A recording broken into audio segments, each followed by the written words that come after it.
Hi, everybody.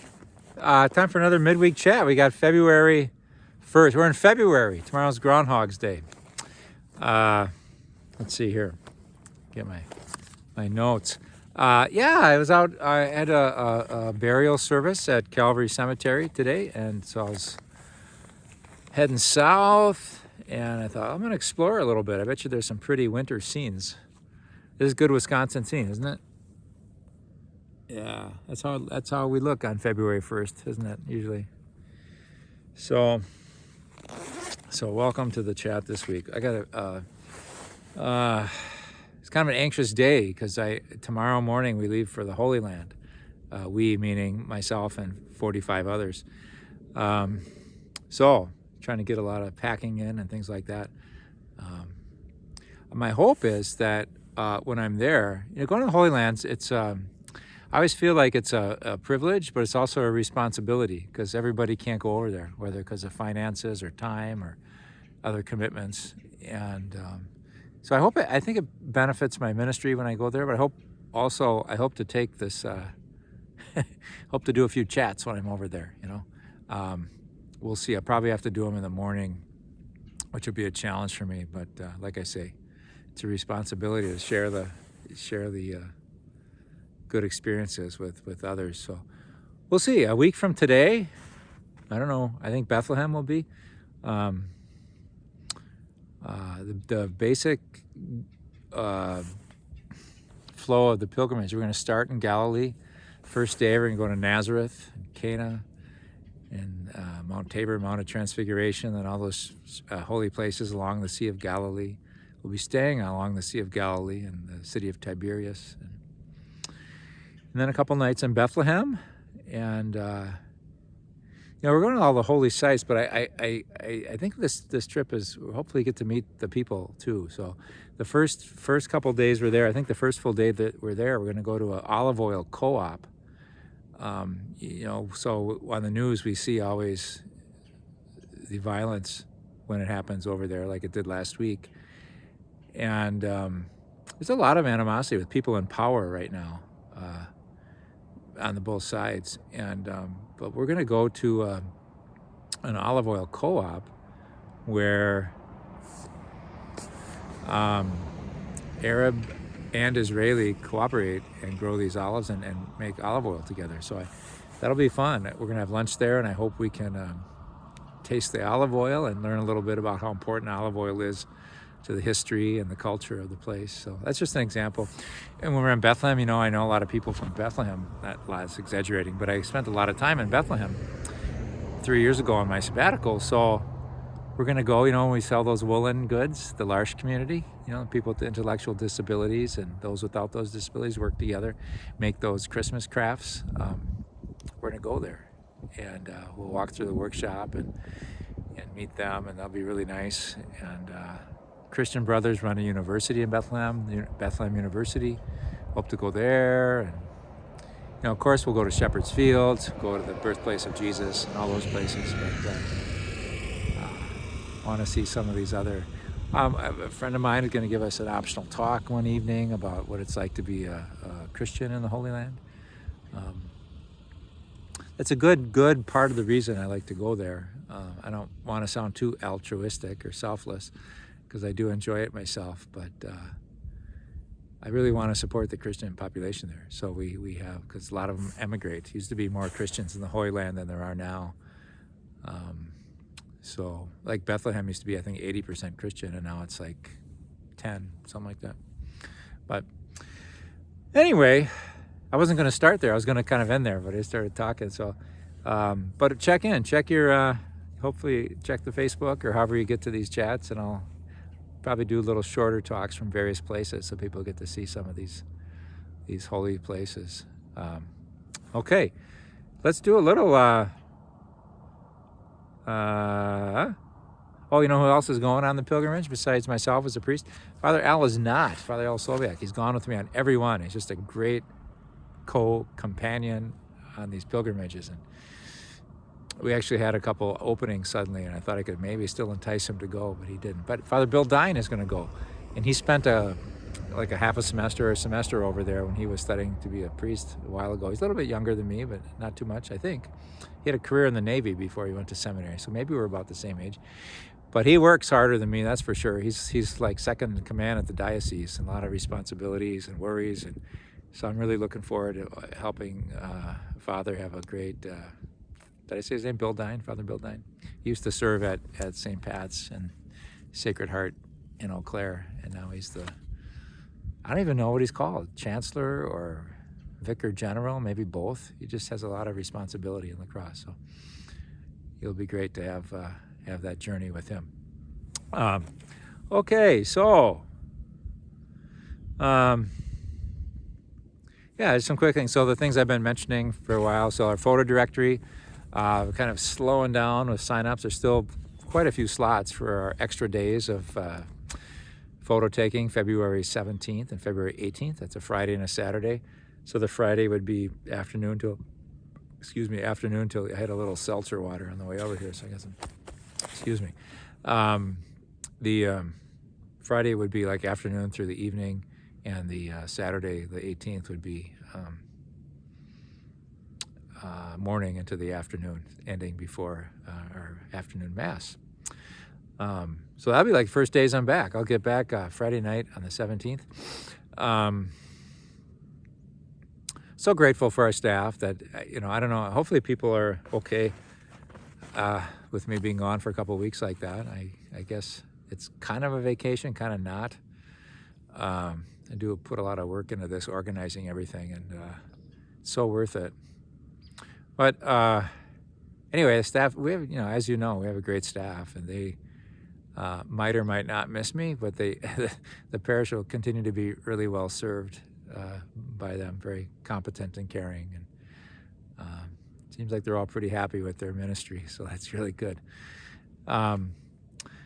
Okay, so anyway, the picture, photo. Okay, so so go to the website or call Christine, get in on that.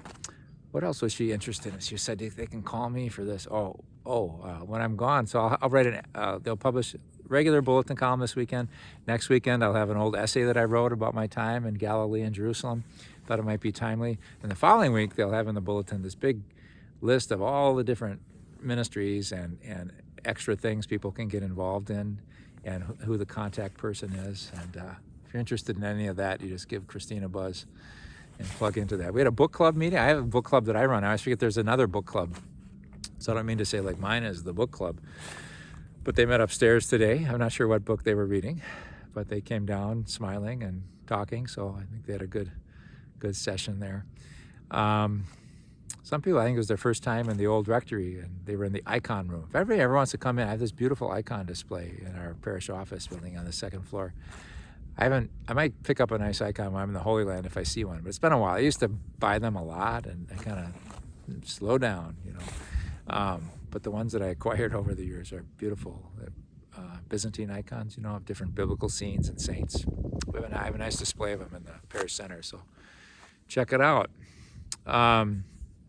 Let's see.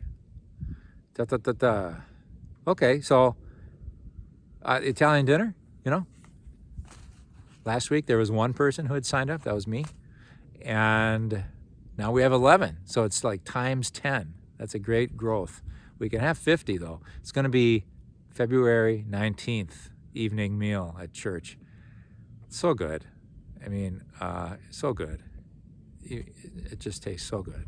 If you like Italian food, it's like up a notch, certainly from, I think, I don't want to put anybody down. It's homemade stuff, So that other place has great food too. But I would go with this homemade stuff if I had a choice. So anyway, yeah, website, call the office, fundraiser, great food, good fun. Yeah, okay. Hey, it's Catholic Schools Week. So they're having fun. I hate to be aloof. Yesterday they had like priests talk about their vocation. Hopefully they get enough of that from me day to day, week to week. But Father Sikowski came over and told them a little bit about why he became a priest and his story. And he is a bright man and a good, sensitive man and a good sense of humor.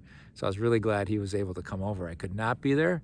I hate to tell you why. It sounds vain, but I had this haircut appointment. And the guy that cuts my hair is a friend. And And he's always booked. And so when they said this was a Tuesday at noon, I'm like, oh no, that's when my haircut is. So anyway, I figured they saw me enough. But I was so glad Father Sikowski could come over. And I mentioned at school mass today, I heard Father Sikowski was over yesterday, and they all kind of smiled and like, yeah, he was here. So thanks that he could come over and tell a bit of his vocation story. His waters run very deep, so it's good.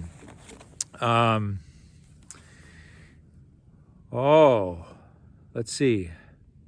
Yeah. Oh, and today was dress your best today. So we had a first grader in a bow tie, for example. It's kind of fun. They could either wear their uniforms or something spiffy, so it looked like about half and half there.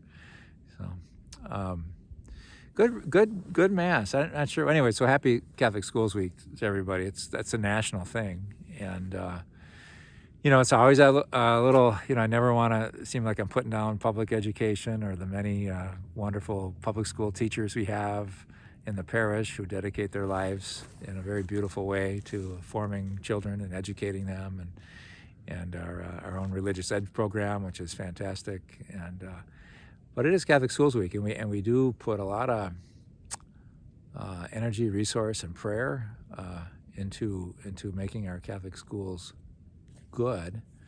And proud of what we got going at St. James. I'm kind of the cheerleader. I'm the chaplain. I'm not a real.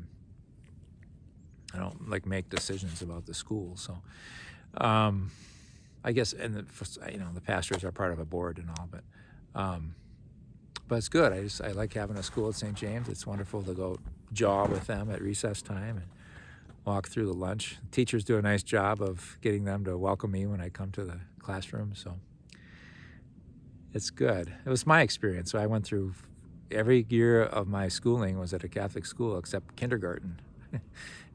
So anyway, God bless them. It really is a special vocation. I mean, some people, teachers, they kind of get their start in Catholic schools and they go, it's no secret, Catholic schools generally pay less than public schools. And so for some, it's just a financial decision for the good of their families that they can't, have to take a higher paying job.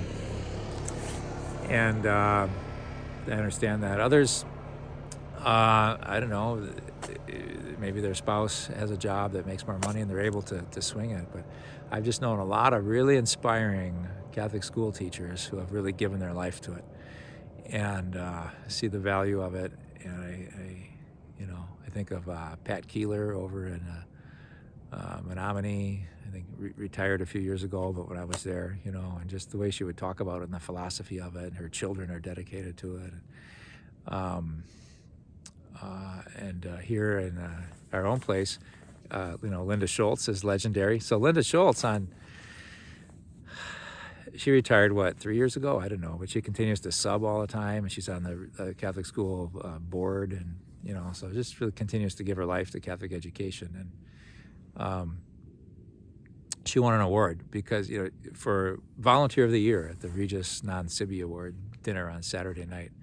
And I was there, and I took a picture of her receiving the award, or giving her talk after she received the award.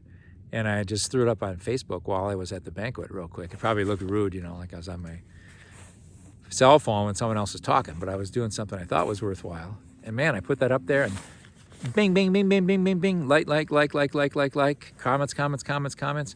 And what was funny was a lot of the likes and comments were from people that were there at the banquet. They were not listening to the speaker. They were checking their cell phones. So anyway, for good or ill, that's the way it happened. But you could just see the love and admiration and appreciation for Linda from so many when that went up on the Facebook. I think it had 100 likes within 3 hours or something like that. And we don't have a huge following on our Facebook page, so that was good. Anyway, so thanks, Linda. Thanks everybody who helps Catholic education flourish. Let's see.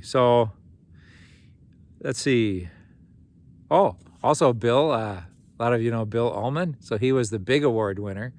Not that Linda's wasn't great, but he got the non-Sibi award. That's like it's about being selfless, not myself, but for others, something like that. And he was inducted to the Sports Hall of Fame. So poor guy had to give 2 speeches, and You know, yeah, I like Bill a lot. Actually, Bill coached against me. We probably would have beat Regis when I was at Wausau Newman, except he was their coach. So I still have a little. He reminded me of that on Saturday night that they beat us. Which brings me to his speech. I don't know if you know anyone like this who's really into sports, like a basketball coach. I don't know how many years he coached, like 45 years or something. I don't know. And I mean, he started coaching at Regis in the late 70s, and he just retired like 3 years ago. So you do the math. But, you know, they remember everything. So his speeches, I have to say, were kind of long. I mean, he goes, and then there was our 82 team, you know, and that was the year Rich Bourget, you know, was on there. And my friend Rich, he goes, he actually said, Father Craig was telling me, you know, he's a great player, Rich. And he goes, yeah, I'll tell you what, you know, Rich is a heck of a player, but he's even a better person than he was a player.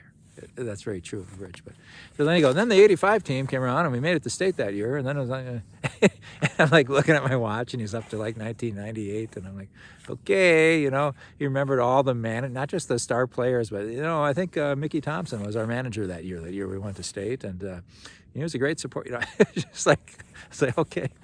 So, but that's where they are. I feel like they remember like every play of every game they ever coached, and so we heard a lot of them, you know. So God bless you, Bill. I hope you don't think I'm picking funny. I don't think you're tuning in, but don't let anybody think I'm picking fun of them. I am kind of picking fun of them, but in a lighthearted way, not to be mean. It's just, do you know anyone like that? They just know. I have some friends from the old days, and gosh, they remember like every play of every game. Yeah, I remember when you took that charge in the game we played against West, you know. So anyway, which sometimes I do. But anyway, congratulations to Bill. He's served Regis in many other ways besides basketball coach. That's what the second speech was about, but I'll let it go there. You know, so the Catholic Schools Mass, it was interesting today at St. James. I think the bishop was going to come to Regis, but I don't think he did. And I couldn't have gone anyway because we have our regular elementary school Mass. But, and Father James is coming while I'm gone. So thanks to Father Krasinski for coming over. They'll love that. Who's just brilliant, by the way, in terms of science and faith and in many ways. But he, you know, sports like crazy too.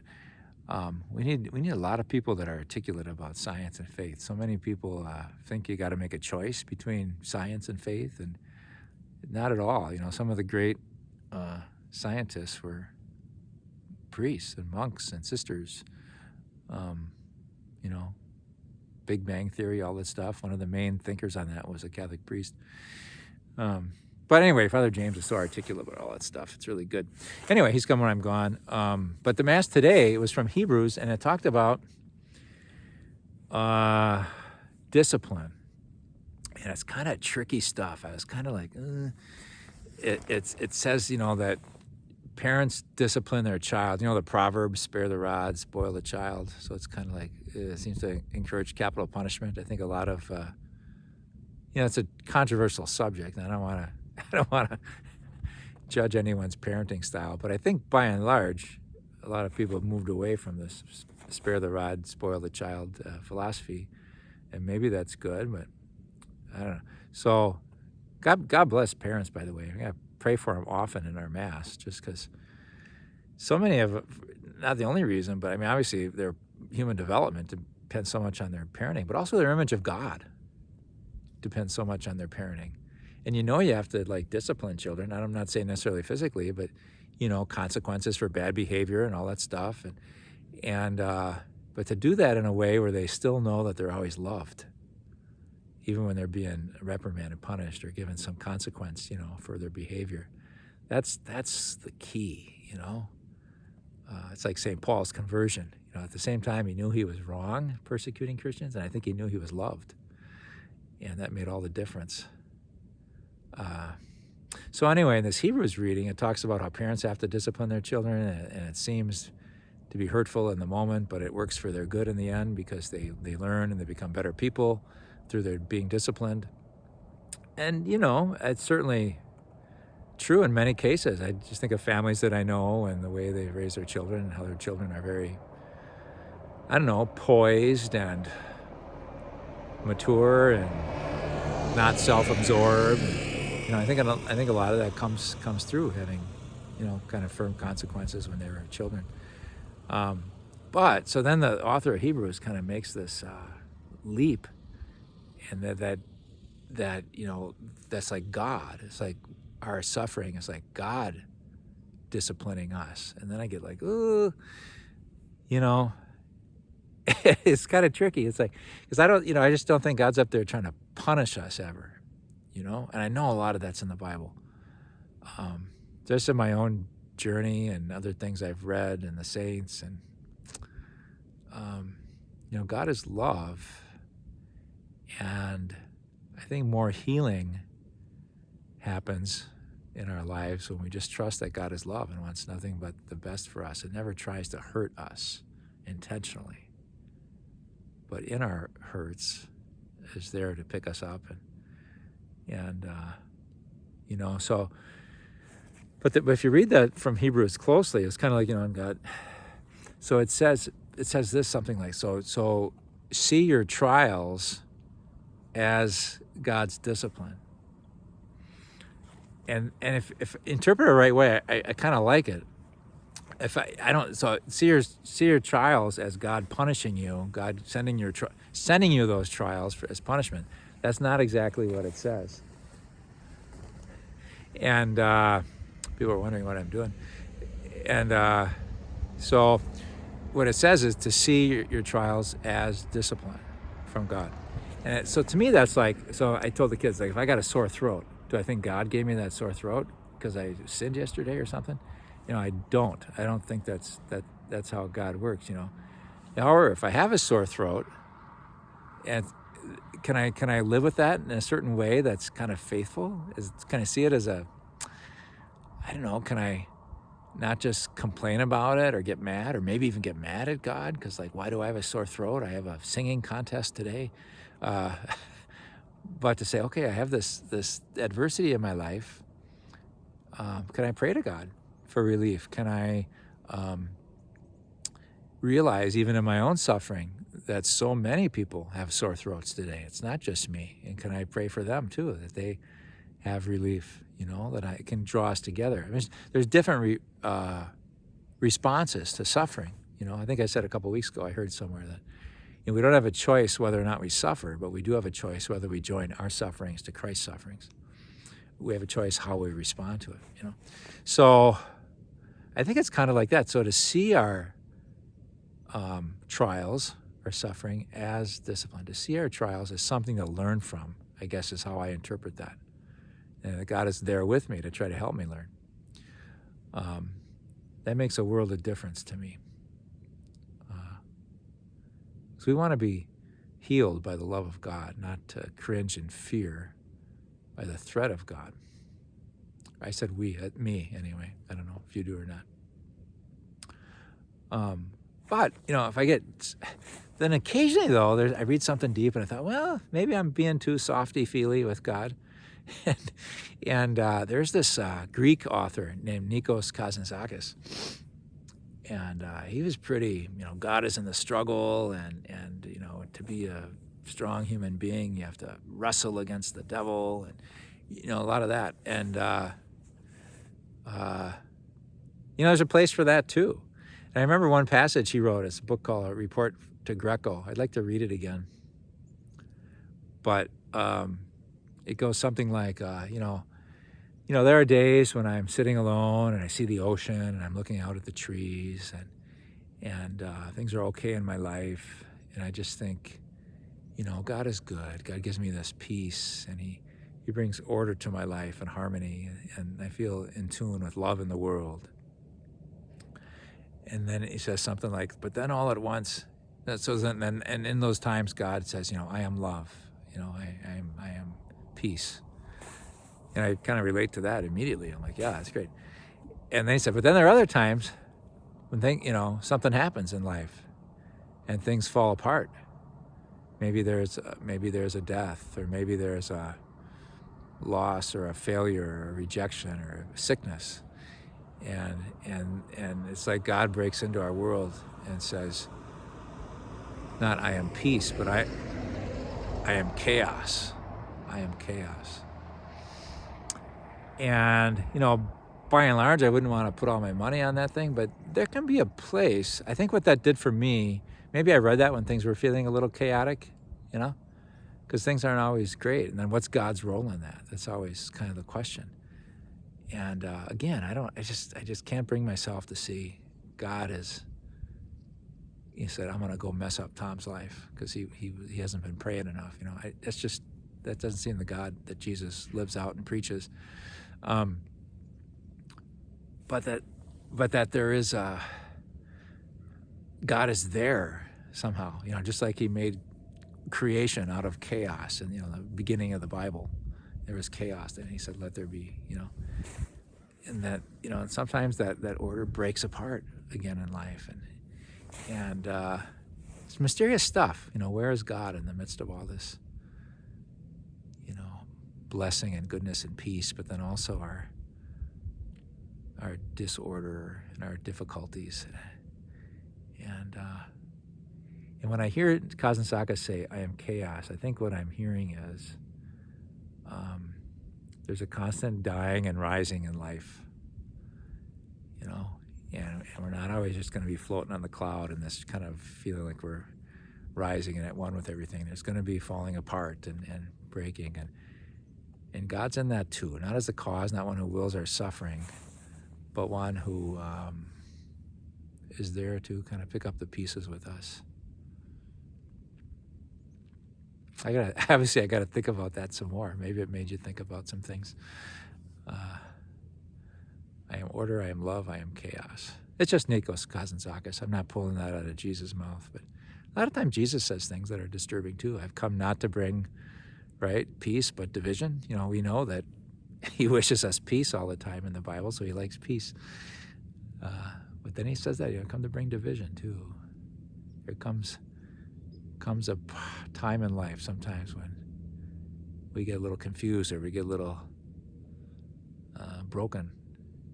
And not that God wants to break us, but maybe God will use that brokenness to help us grow, to become more than we were,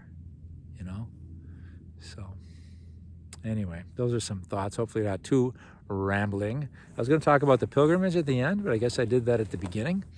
So I will kind of let you take this in and see if I can think of a little chant to say.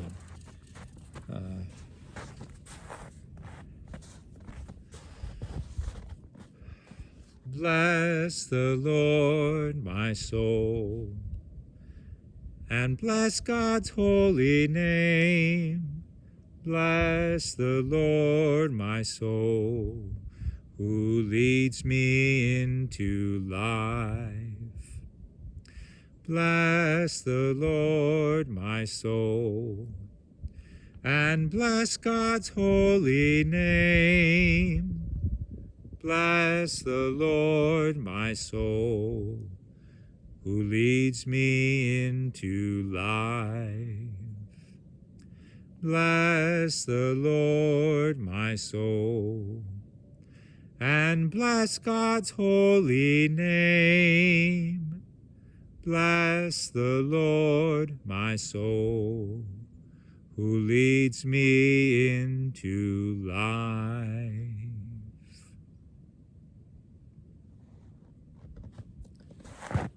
God bless you, everybody. See you from the Holy Land next time.